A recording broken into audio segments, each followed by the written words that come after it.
Salam damai sejahtera bagi semua jemaat yang terkasih.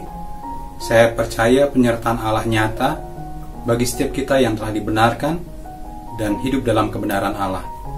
Sepanjang minggu ini kita belajar untuk merenungkan dan melakukan apa yang menjadi tugas mulia kita, yaitu sebagai penyembah yang sejati kepada Allah. Kita sudah belajar tentang penyembah, kita sudah belajar tentang menyembah dalam roh, dan hari ini kita belajar menyembah dalam kebenaran.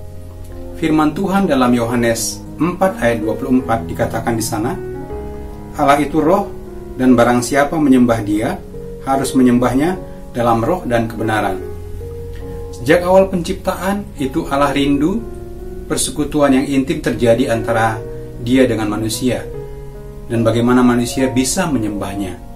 Tetapi hal itu tidak berlangsung lama, karena kemudian manusia itu jatuh ke dalam dosa. Manusia itu mendirikan kebenarannya sendiri dan tidak takluk kepada kebenaran Allah.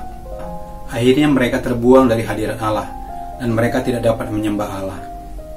Tetapi puji syukur kepada Allah, karena kasih-Nya yang besar, Dia mengutus putranya yang tunggal supaya dikorbankan untuk menebus manusia dari dosa.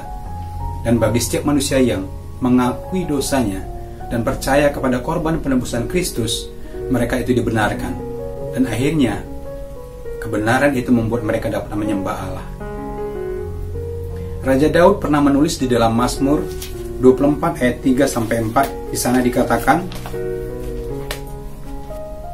siapakah yang boleh naik ke atas gunung Tuhan? Siapakah yang boleh berdiri di tempatnya yang kudus? Orang yang bersih tangannya dan murni hatinya, yang tidak menyerahkan dirinya kepada penipuan dan yang tidak bersumpah palsu.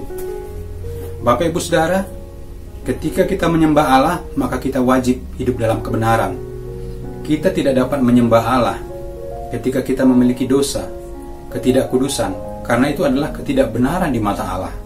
Kita harus mengakui dosa itu, ketidakkudusan itu, kemudian bertobat, maka kita akan dibenarkan. Nah, dalam kebenaran itulah kita dapat kembali untuk menyembah Allah. Menyembah dalam kebenaran itu juga berarti kita memperkatakan firman Tuhan. Kemudian kita mengakui firman Tuhan itu dan melakukan firman Tuhan itu dalam kehidupan kita sehari-hari, sehingga kebenaran itu menjadi hidup dalam hidup kita. Dan akhirnya kebenaran itu memampukan kita untuk menyembah Allah. Mari Bapak Ibu Saudara, biar hidup kita sungguh-sungguh tertanam di dalam kebenaran, dan dengan kebenaran itu kita dapat menyembah Allah yang adalah kebenaran itu sendiri. Tuhan Yesus memberkati.